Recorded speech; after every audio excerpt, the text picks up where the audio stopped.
ว่าคนเราเมามามันก็ยังรสสดทำไม่สนใจเมาแล้วน้ำตาเมาหมดมันบอกว่ามันซื่อแต่ไม่ได้แปลว่าจริง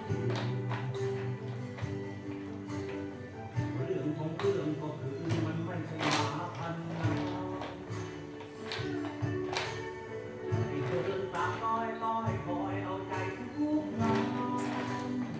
รู้สึกอักสันดานเพราะมันรักอิสระโอ้ก็แม่ดอกฟ้า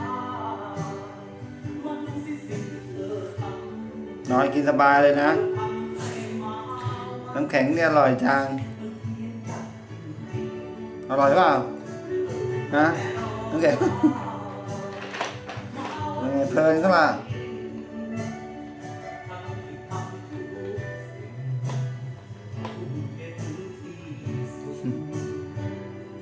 อร่อยเปล่าอร่อย แม่เป็นลงไปนอนเลย